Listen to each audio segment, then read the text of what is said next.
Genesis 17. When Abram was 99 years old, the Lord appeared to Abram and said to him, I am God Almighty. Walk before me and be blameless, that I may make my covenant between me and you, and may multiply you greatly. Then Abram fell on his face, and God said to him, Behold, my covenant is with you, and you shall be the father of a multitude of nations. No longer shall your name be called Abram, but your name shall be Abraham, for I have made you the father of a multitude of nations. I will make you exceedingly fruitful, and I will make you into nations, and kings shall come from you. And I will establish my covenant between me and you and your offspring after you throughout their generations, for an everlasting covenant, to be God to you and to your offspring after you.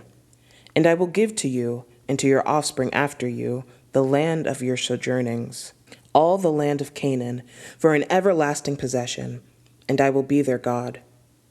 And God said to Abraham, As for you, you shall keep my covenant, you and your offspring after you throughout their generations. This is my covenant, which you shall keep, between me and you and your offspring after you. Every male among you shall be circumcised. You shall be circumcised in the flesh of your foreskins, and it shall be a sign of the covenant between me and you. He who is 8 days old among you shall be circumcised, every male throughout your generations, whether born in your house or bought with your money from any foreigner who is not of your offspring. Both he who is born in your house and he who is bought with your money shall surely be circumcised. So shall my covenant be in your flesh, an everlasting covenant. Any uncircumcised male who was not circumcised in the flesh of his foreskin shall be cut off from his people. He has broken my covenant. And God said to Abraham, As for Sarai your wife, you shall not call her name Sarai, but Sarah shall be her name. I will bless her, and moreover, I will give you a son by her. I will bless her, and she shall become nations. Kings of peoples shall come from her. Then Abraham fell on his face and laughed and said to himself, Shall a child be born to a man who is 100 years old? Shall Sarah, who is 90 years old, bear a child? And Abraham said to God, Oh, that Ishmael might live before you. God said, No, but Sarah your wife shall bear you a son, and you shall call his name Isaac. I will establish my covenant with him as an everlasting covenant for his offspring after him. As for Ishmael, I have heard you. Behold, I have blessed him, and will make him fruitful and multiply him greatly. He shall father 12 princes, and I will make him into a great nation. But I will establish my covenant with Isaac, whom Sarah shall bear to you at this time next year. When he had finished talking with him, God went up from Abraham. Then Abraham took Ishmael his son, and all those born in his house or bought with his money, and every male among the men of Abraham's house, and he circumcised the flesh of their foreskins that very day, as God had said to him.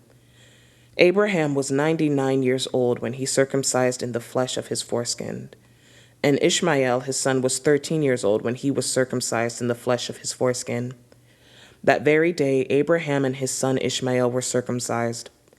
All the men of his house, those born in the house and those bought with money from a foreigner, were circumcised with him.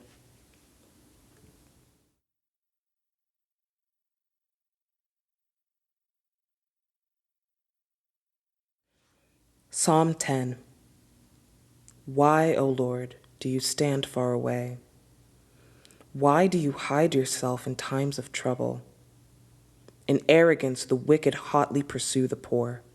Let them be caught in the schemes that they have devised. For the wicked boasts of the desires of his soul, and the one greedy for gain curses and renounces the Lord. In the pride of his face, the wicked does not seek him. All his thoughts are, There is no God. His way prospers at all times. Your judgments are on high, out of his sight. As for all his foes, he puffs at them.